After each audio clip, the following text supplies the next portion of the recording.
Bom, então, nossa proposta essa noite, depois vou deixar um pouquinho, eu vou apresentar também os nossos dois convidados aqui, o Josué e a Juliana, é falar um pouco, o título da nossa live é Para Além da Bíblia ou a Partir da Bíblia? Uma pergunta, né? Para além da Bíblia ou a partir da Bíblia? Pressupostos para uma história antiga de Israel e do cristianismo. Então, a gente vai falar um pouco, né, como os nossos convidados vão falar um pouco também aqui, sobre a Bíblia como objeto de pesquisa histórica, né, se ela é ou não um objeto de pesquisa histórica para o historiador e também para os cientistas de religião, mas vocês que vão, eu vou só mediar e vocês vão ter a liberdade de falarem, né, cada um na sua linha de pesquisa e tal. Então, nós temos aqui a Juliana, né? Juliana Cavalcante. A Juliana, deixa eu ver aqui a titulação, ela é professora, né? Doutoranda em História na UFRJ e docente em pós-graduação na Estácio de Sá, né, Ju? Isso. Então, a Juliana pesquisa principalmente o cristianismo primitivo, a sua recepção. Depois a Juliana vai falar um pouquinho mais sobre os seus objetos de pesquisa. Nós temos também o professor doutor José Berlese. O professor Berlese é docente da História Antiga na UFPA, né? A Universidade Federal do Pará, né, Josué? E o Josué, a linha de pesquisa dele é estudar também o Antigo Israel, a História Antiga, o mundo do Antigo Oriente, o Levante. Depois também o José vai também se apresentar melhor para a gente aqui. Então, nós temos dois pesos pesados aqui, né? Da pesquisa da área de Antigo Testamento, do Novo Testamento. Então, eu vou deixar vocês bem à vontade, tá bom, pessoal? Vocês têm toda a liberdade de discutir os temas sem nenhum tipo de restrição. E assim que é legal, né? Porque o Pensando Fora da Caixa é um projeto para a gente pensar realmente além, né, do que está sendo discutido por aí no âmbito religioso, no âmbito da teologia, da história, da ciência da religião, assim por diante. Tá bom, gente? Bom, então, eu vou introduzir a nossa discussão aqui, fazendo já a pergunta para os dois. Então, eu vou fazer uma pergunta já para a Juliana, né, para começar, e depois eu faço a pergunta para o Josué. Então, Ju, a primeira pergunta que eu gostaria de fazer para você, para iniciar a nossa live, é a seguinte: como que você usa a Bíblia nas suas pesquisas? Você é uma historiadora, né? Você trabalha religião, o mundo do cristianismo antigo, a sua recepção, e como que você usa o texto bíblico? Qual que é o seu método? Né? Então, a Bíblia para você é uma fonte, não é? Fale um pouquinho sobre isso, Juliana. Antes de mais nada, dizer que uma boa noite a todos, dizer que é um prazer estar de volta fazendo essa dobradinha aí com vocês. E pensando essa questão, a Bíblia é, sim, um conjunto de documentos, ok?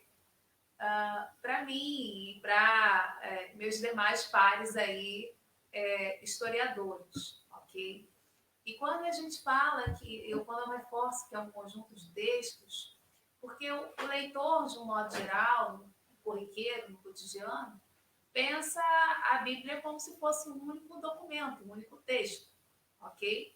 E em alguns casos ainda tem aquele pessoal que acha que a Bíblia é aquela velha metáfora dos mormons, né? Tacou a Bíblia, pô, chegou ali, ok? Deus tacou, chegou e você abre como se fosse o texto, né? De fato, a palavra de Deus, né? Claro que, como religioso, você tem o direito de fazer essa leitura, mas o problema é enquanto cientista social. E enquanto cientista social, para nós, é um documento que tem um texto com seu contexto, ok? Em alguns casos, autoria, mas na maioria dos casos, sem autoria, autorias anônimas. Tem a sua geografia, ok? Datação, camadas de leitura. E o que eu acho mais interessante quando se fala que a Bíblia como literatura, que essa é a discussão de fundo, tá? É pensar também o papel, o diálogo ali com a cultura material. Agora mesmo eu estou finalizando um curso sobre as cartas de Paulo. E o cuidado mesmo que eu tenho sempre com nos meus estudantes é demonstrar que esse diálogo com a cultura material, ele é riquíssimo, porque ele abre os olhos até mesmo para o ambiente de construção desse texto. Nós ignoramos muito, por exemplo, a ideia de Paulo mencionar portos. Bem, porto, a área portuária é um elemento fundamental para esse processo, por exemplo, de expansão, de propagação do cristianismo. Porque o porto é um lugar de entradas e saídas não só de pessoas, mas de ideias também. Ok? Ou reler essa ideia da sinagoga. A gente acha que Paulo já é cristão, Jesus fundou o cristianismo, então ele é o cristão, Pedro é cristão, todo mundo é cristão. E que Paulo pregou os gentios. Mas que gentios são esses? Se o próprio livro de Atos dos Apóstolos fala muito dos chamados tementes a Deus. Ok? E quem são esses tementes a Deus? São indivíduos que estão na sinagoga, conhecem a cultura judaica, conhecem a Torá, inclusive patrocinam obras e reformas dentro das sinagogas, ok? Mas não são considerados judeus. Então, e esse é um ponto atestado não só do ponto de vista da literatura, mas também da arqueologia. Então, eu diria que a Bíblia é um documento, sim, ou um conjunto de textos, melhor falando, que nós olhamos como literatura e que é fundamental esse diálogo aí com a arqueologia. Eu mesma, hoje, eu não consigo pensar só texto, eu sempre estou pensando esse diálogo. E para além da própria Bíblia, né? Porque não é restrito. Há uma documentação riquíssima que está fora desse cânon, ok? Então, até para pensar também essa historicidade. É um pouco isso aí, essas questões aí que eu vou levar aí hoje. Então, já pegando esse gancho, Josué, eu faço a mesma pergunta que eu fiz para a Juliana, para introduzir as questões da nossa live, dizendo o seguinte, Josué, como você usa os textos da Bíblia em sua pesquisa? Você como historiador, né? Também. Perfeito, perfeito. Bom, muito bem, muito rapidamente, primeiro também eu preciso agradecer o Rogério por essa oportunidade. É uma satisfação estar de novo com a Juliana, com o Rogério e com todos os amigos e amigas que estão nos escutando, né? Eu vou te dizer o seguinte, Rogério, eu sempre uso a Bíblia nas minhas aulas de História Antiga. Mas aí eu acho que é necessário fazer uma distinção da utilidade da Bíblia de acordo com o gênero de pesquisa que tu pretende fazer, tá? Então, se a gente volta para a nossa pergunta, título da nossa live, para além ou a partir, eu diria que no sentido de uma história factual, né, para dizer um termo mais popular, eu estaria para além da Bíblia e não a partir da Bíblia.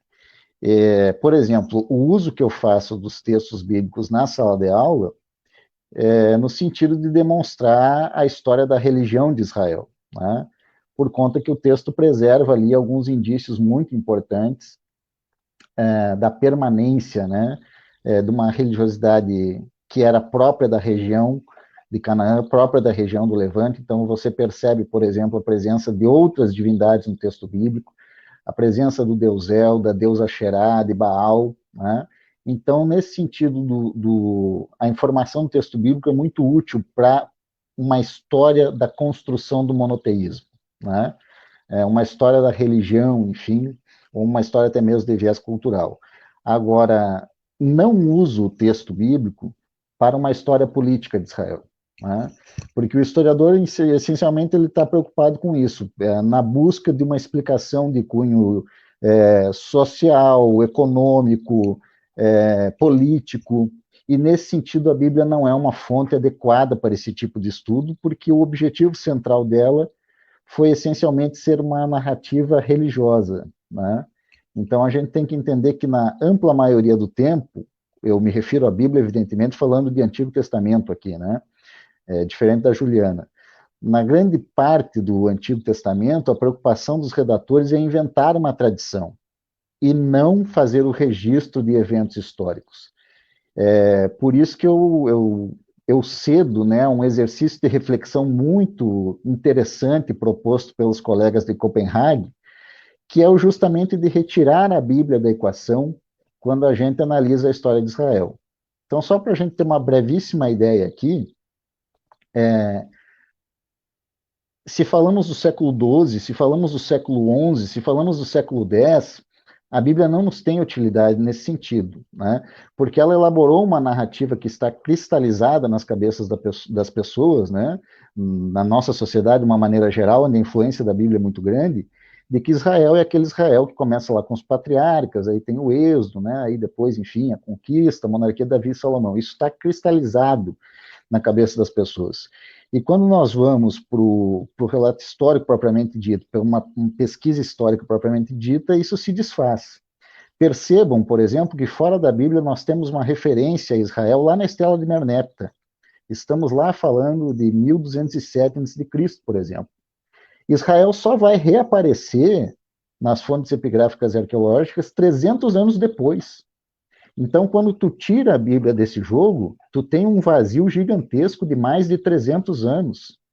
E após o século VIII, Israel reaparece não como Israel, essencialmente como casa de Onri. Então, nesse sentido de uma história política, né, de uma história social, a Bíblia não me é útil, assim como não é útil para a ampla maioria dos colegas que eu conheço.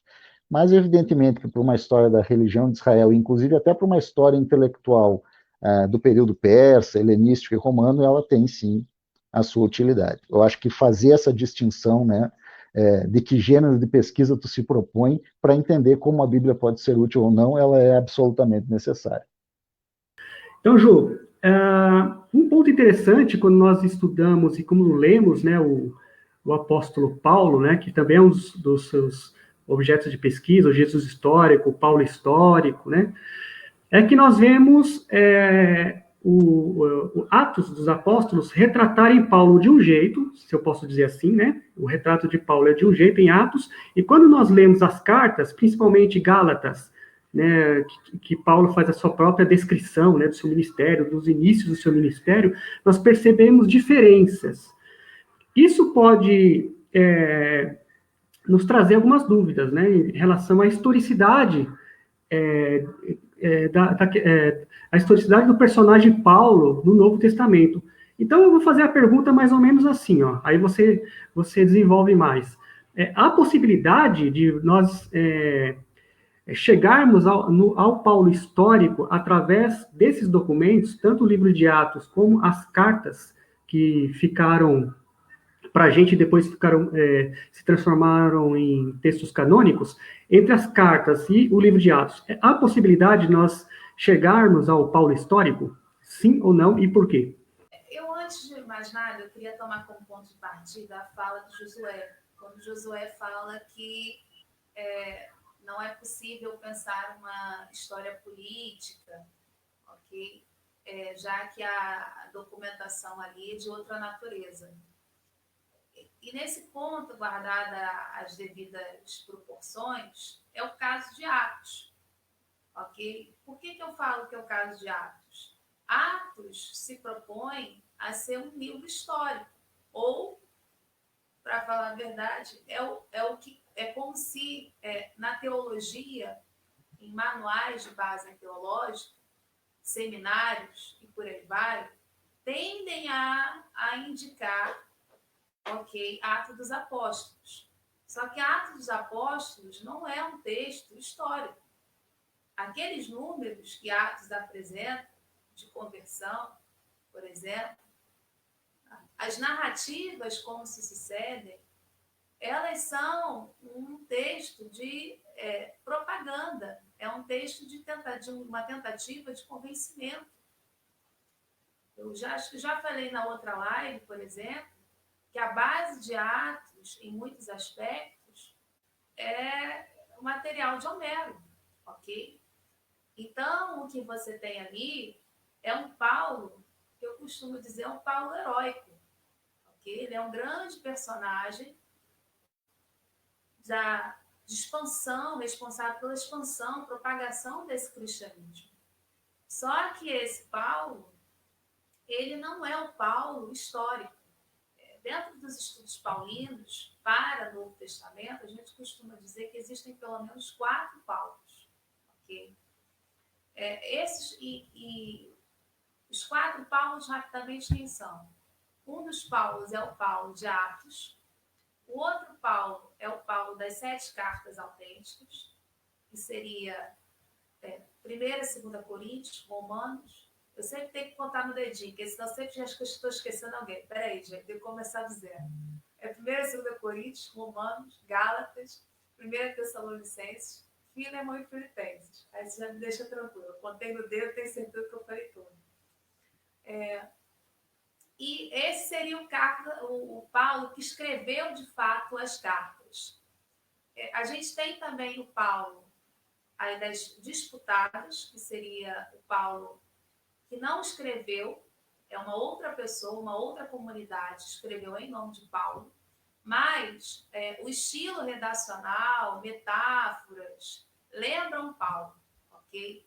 E, por fim, o Paulo das cartas chamadas não paulinas, aquelas que já se tem, não tem nem vocabulário, metáforas, nada disso vem de Paulo. Ok? Então, teriam aí 4 Paulos, pelo menos. E quando você compara, você pelo menos falou, por exemplo, de Gálatas. Gálatas é uma carta autêntica, é uma carta que vem da mão de Paulo. Nesse conjunto de cartas autênticas, Paulo o tempo todo está reivindicando que é apóstolo. Ele está quase ali se matando para provar que é um apóstolo, a tal ponto de dizer que ele é apóstolo porque viu Jesus ressuscitado. Em 2 Coríntios, ele vai dizer que é apóstolo porque existem sinais que qualificam o verdadeiro apóstolo. Ok? Em Atos, nunca é mencionado que Paulo é apóstolo. Ok? Esse é um ponto 1. Paulo ali é o cara que opera grandes milagres. Paulo vai ressuscitar um indivíduo que vai morrer, pega um sono na escada, cai e morre. Ok? Paulo, tal como Jesus, consegue ter o seu manto, ao tocar o manto, a pessoa fica curada. Paulo vai deixar uma pessoa durante um tempo cega. Então, ele é um milagreiro, ele é um mago. Okay? Ele é um grande capacitador de milagres. Esse é o Paulo de Atos. E ainda tem um dado interessante. Em Atos Apóstolos, Paulo não escreve. Então, como é que ficam as 7 cartas autênticas? Nem vou pensar na tradição paulina que está ecoando ali esse Paulo que também está escrevendo. Vamos ficar só nas 7 cartas, ok? Então, esse é o problema que se coloca aí. A gente poderia usar a ideia para ler Atos em vários aspectos como uma tradição inventada. O que eu quero dizer com isso, com tradição inventada? Paulo é uma personagem histórica? De fato é. Ok? Mas o Paulo que é apresentado em Atos nada condiz com o Paulo das 7 cartas autênticas. O autor, a comunidade que produziu Lucas Atos, que é uma obra, vem da mesma comunidade, ok? Redesenhou, domesticou esse Paulo de forma a atender os seus interesses, em que esse Paulo de Atos não dialoga com o Paulo das 7 cartas autênticas. Esse Paulo não é apóstolo, porque Lucas, Atos, trabalha com a ideia, por exemplo, da traição ou da entrega de Jesus. E lá em Atos 1 já diz o que vai acontecer, vai se colocar uma outra, vamos escolher, vai ter uma eleição, e se coloca uma outra pessoa para ficar com a tradição dos dódecas. Paulo não trabalha com essa tradição dos dódecas. Ele até reconhece a tradição dos dódecas, dos 12. Mas, para ele, se você viu Jesus ressuscitado, você é apóstolo. Tanto que ele vai falar que apareceu a Pedro, ou a Cefas, aos 12, depois a mais 500 que estavam vivos aí, ainda ele por último. entende? Então, Atos dos Apóstolos não é uma boa documentação nesse sentido para a gente pensar a construção desse Paulo. É para a gente entender que é uma outra personagem que está sendo construída ali. E é uma outra personagem, tem até um autor, o John Crossan, que é, digamos assim, junto com o André, para mim, no campo de cristianismo, são os papas, os dois papas que a gente tem no campo do cristianismo. Ele costuma dizer que quando a gente, como é que a gente deve perceber Atos dos Apóstolos? Atos dos Apóstolos como uma proposta já de uma harmonização entre pelo menos duas tradições, Pedro e Paulo, ok? Duas tradições que vão remontar paralelos, principalmente ali, ele vai dizer que vai ter mais ou menos seu ápice entre o século IV e o século V, porque você vai ver essa propagação na cultura material de Rômulo e Remo. Então, Atos dos Apóstolos está se propondo, antes de mais nada, ser uma narrativa de uma história, uma tradição inventada dessa história fundante do cristianismo. Okay? E esse que eu acho que é o dado interessante. Então, por isso que eu dizia que eu queria remontar a partir da fala muito boa de Josué. Porque não dá para pensar em historicidade nesse documento se você já tem interesses ali políticos, interesses de determinados grupos, que inclusive já vão começar a filtrar essa pluralidade que é o cristianismo, já selecionando que comunidades, ok, são, entre aspas, certas e que comunidades serão, ou memórias, serão erradas. Entre aspas também, eu acho. Doutor Josué Berlese, vamos lá. A sua fala é bastante permeada por a gente percebe um método, né, uma metodologia, né, em relação à Bíblia, né, metodologia histórica, tal, que é muito bacana. Eu também gosto disso, né. Eu tento sempre tentar colocar um pouco teóricos para discutir os meus textos, né. Mesmo como cientista da religião, eu tento fazer essa ponte com a história. Então, você poderia nos falar um pouco, José, qual que é a concepção que a Bíblia tem, que permeia os textos bíblicos de história, né, se podemos dizer assim. Então, qual é a concepção de história que permeia o texto bíblico? Você poderia nos falar um pouco sobre isso? Muito bem, Rogério. Bom, nós temos até uma tradição aí historiográfica que nos afirma que quem pensou a história foram os gregos, né? Então, antes dos gregos nós não teríamos história. Mas se atribui à Bíblia um papel de importância para o entendimento da linearidade da história, né? Porque, afinal de contas, a história tem um começo, um meio e um fim. Então, isso foi uma atribuição que se fez tanto à Bíblia, quanto ao judaísmo, quanto ao cristianismo também. Em todo caso, a nossa concepção moderna, enquanto historiadores, né, ela está ausente na Bíblia, porque nós buscamos, enfim, na nossa pesquisa, rupturas, continuidades, né, essas explicações que eu havia comentado, de cunho econômico, de cunho político, de cunho social, isso, de certa forma, está ausente em grande parte do relato. Mas eu entendo, e aí evidentemente não sou só eu, que existe uma concepção de história na Bíblia que é o palco da atuação do Deus Javé. Então, essa me parece ser a principal função do relato bíblico, né? As explicações históricas ali colocadas, com todas as aspas possíveis, se resumem, na verdade, a uma mera ação da vontade divina. Então, os fatos acontecem pela permissão de Yahvé, ou eles não acontecem também por conta da vontade de Yahvé, e Yahvé resolve abençoar fulano, e Yahvé resolve desgraçar cicrano, e, em suma, o papel que a Bíblia preserva dessa concepção de história deixa muito claro que, para o redator bíblico, a história é o palco da atuação do Deus Javé, né?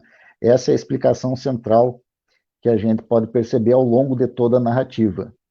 E isso, de certa forma, representa um problema para nós, na medida que, como eu já falei e volto a repetir aqui, isso de fato reverberou e chegou e ainda está presente na mentalidade das pessoas, né? Esse relato, quando ele é identificado como sagrado, quando ele é identificado como divino, ele acabou sendo assumido automaticamente como um relato histórico fidedigno, né? Então, eu já vi algumas figuras importantes, por exemplo, como Frei Beto, né? Falando a respeito do Êxodo, dizendo categoricamente, não, o Êxodo é um evento histórico que demonstra a ação de Deus em favor do seu povo, né? Então, veja bem, isso está, como eu disse, isso está cristalizado. E aí me vem até uma imagem agora na cabeça quando falo em cristalizado, né? Às vezes o açúcar aqui em casa, de fato, ele cristaliza, forma aqueles torrões, e é difícil você esmagar, você quebrar aquilo, às vezes é difícil isso. E é exatamente o que a gente passa em sala de aula também, porque como essa coisa ela está solidificada ali, né? Você conseguir desmiuçar isso não é fácil. Mas é algo que, enfim, como eu dizia, é algo que ainda se faz presente. Essa noção de que aquele relato ele é autêntico, porque ele preserva essa relação de Deus com o seu povo e de Deus interferindo na história a favor do seu povo, né? Então, o essencial do relato bíblico seria esse, a concepção de história que permeia o texto bíblico é essa. A história é o palco da atuação de Deus, seja para disciplinar Israel, seja para punir Israel, seja para agraciar Israel, né? Então, também nesse sentido é que o uso do relato como uma fonte histórica fica comprometido, né? Porque o pano de fundo todo se dá nessa relação de Deus com o seu povo. Uma literatura essencialmente, com cunho essencialmente religioso, né? A Denise diz assim: Juliana, seria correto dizer que o cristianismo, enquanto instituição, é devedor dos esforços de publicização de Paulo? Parabéns, estou encantada com sua clareza. Denise, obrigada pela pergunta e pela fala, tá? Antes de mais nada, esse olhar paulino, ele é um problema bastante sério aí nessa história do cristianismo, porque nós damos uma carga muito grande a esse cristianismo paulino que não representa, digamos assim, a realidade dessas comunidades cristãs antigas. A própria concepção, ideia, peso, a carga que nós damos a Paulo, que inclusive vai conhecer suas expressões como paulinismo, né? Vai chegar ao ponto de alguns autores virarem e falarem que era melhor chamar paulinismo do que cristianismo, já que tudo que se tem do cristianismo, boa parte do cristianismo, se depende de Paulo, né? E Jesus também não teria deixado nada escrito, ou que Jesus seria uma criação de Paulo, alguns autores também vão falar isso, ok? Revela essa discussão toda, no fundo, uma traição. Eu volto a insistir com o conceito, com a ideia de uma traição inventada sobre esse cristianismo, em que vai jogar para fundo debaixo do tapete uma diversidade de cristianismos aí, e quando a gente reforça muito essa imagem de Paulo, a gente também já é um passo de singularização desse cristianismo. Por que eu digo isso?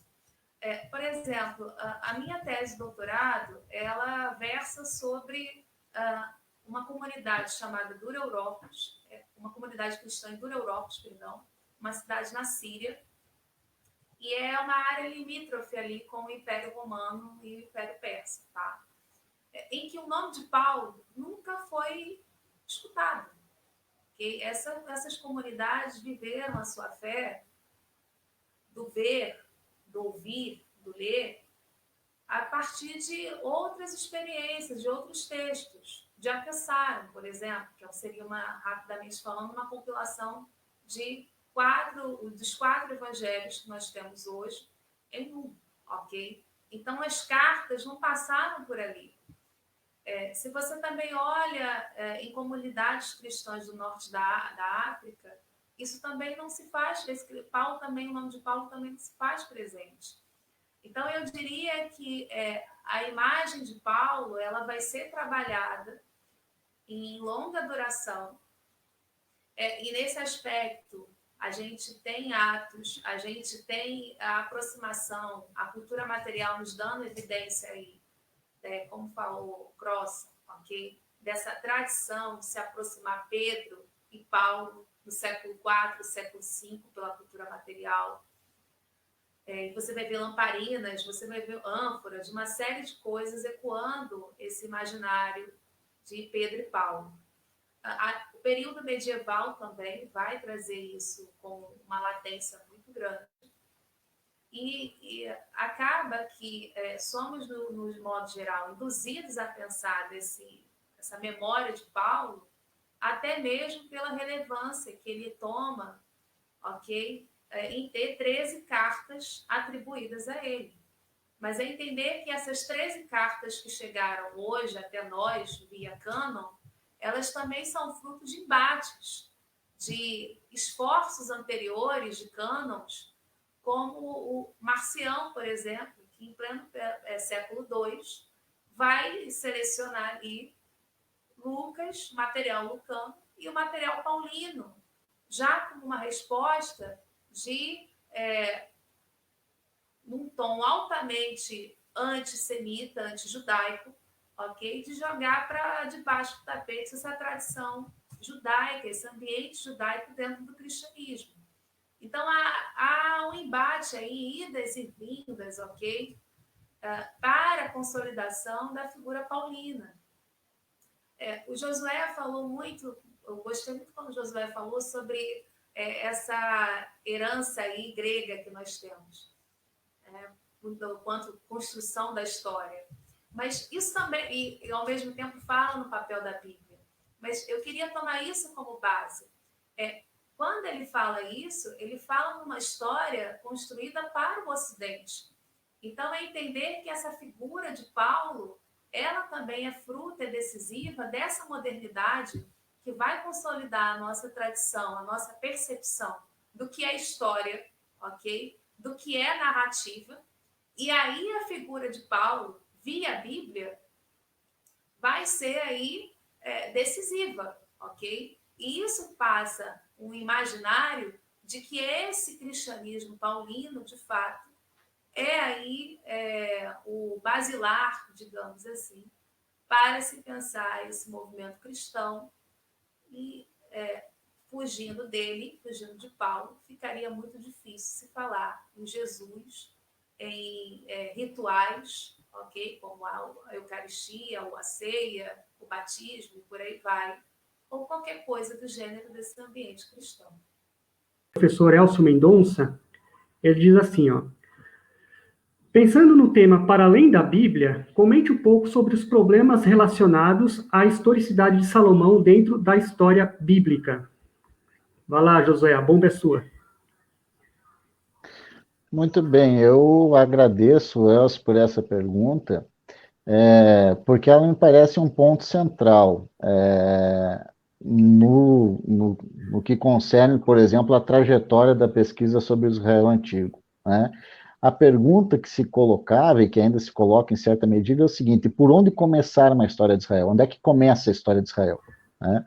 Então, se nós conseguimos avançar, inclusive os exegetas, desde lá da primeira metade do século XX até da segunda metade do século XX, já chegaram a alguns consensos que uma história, por exemplo, de Israel, utilizando-se da Bíblia, não poderia começar com os patriarcas. Não há ali um pano de fundo histórico. Século XVIII a.C., bom, a Bíblia ela não tem como tratar dessa realidade. A distância temporal entre o relato e a fixação do texto é enorme, né? Então, a Bíblia não é a fonte primária para a ampla maioria dessa história. Depois se joga esse início da história de Israel com o Êxodo. Aí vai se avançando até a conquista. Depois se estaciona, de certa forma, na monarquia unida de Davi e Salomão. Então, assim, há algum tempo atrás, as posturas mais progressistas diziam que não, a partir da monarquia unida de Davi e Salomão, nós podemos começar uma história de Israel. E isso hoje também caiu, né? Nem a partir daí mais é possível de se começar uma história de Israel. Primeiro porque, independente de tratarem-se de personagens históricos ou não, eu não tenho nenhum problema que Davi tenha sido uma criatura que existiu e que Salomão também, tá? O problema é que o pano de fundo da narrativa não está em concordância com aquilo que nós dispomos de evidências materiais. Se eu entendi mais ou menos bem o texto da Bíblia, Salomão teve um reinado melhor do que o de Davi, né? Salomão teria tido mais importância do que Davi, tomando aí evidências do próprio texto bíblico, né? Salomão foi um monarca com diversas relações internacionais, tinha um harém gigantesco, casou com a rainha de Sabá, tinha conexões com os seus vizinhos, e isso não é impossível que isso seja invisível arqueologicamente, né?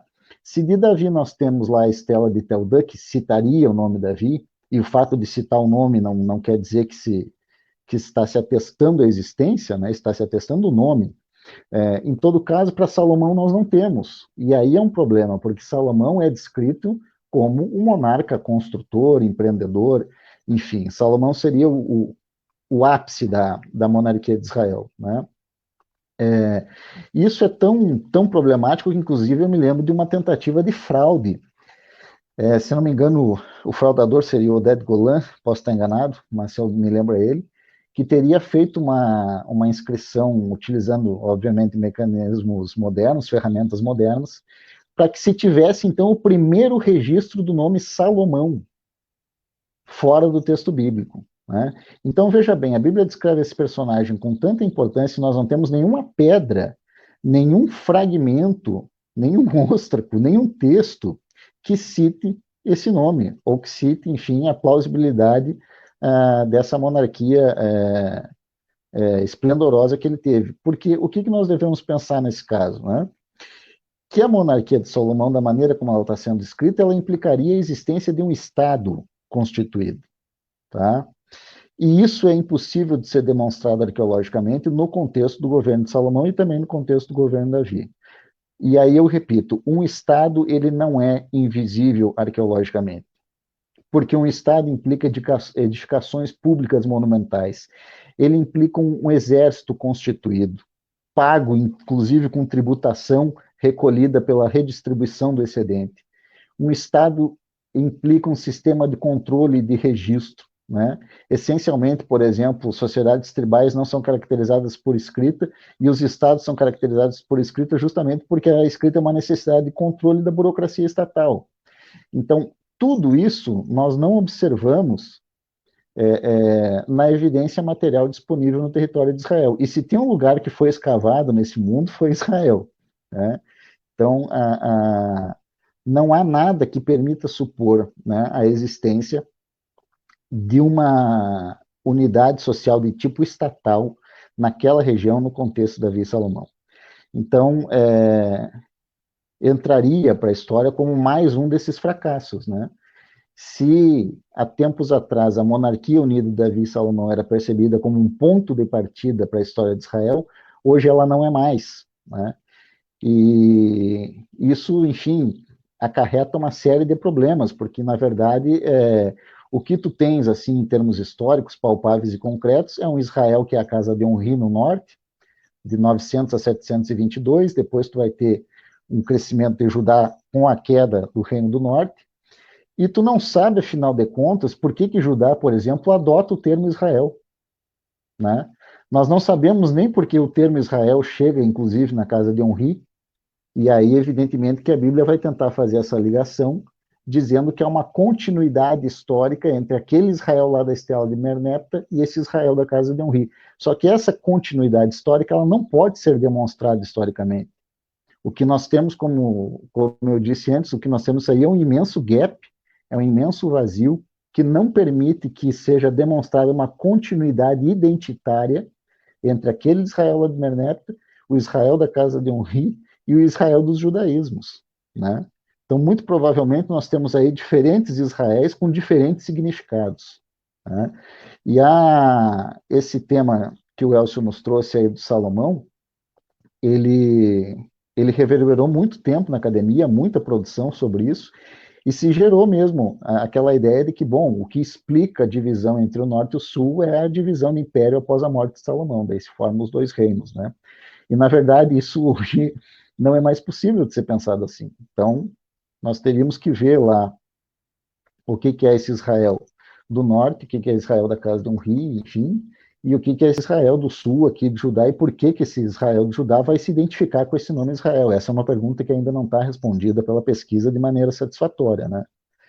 Mas, de fato, se a monarquia de Salomão era um ponto importante, então, para que a gente partisse para fosse uma espécie de pontapé inicial da história de Israel, hoje ela não é mais, né? Nós ainda estamos buscando a possibilidade de fazer uma história de Israel, se ainda é possível fazê-la, né?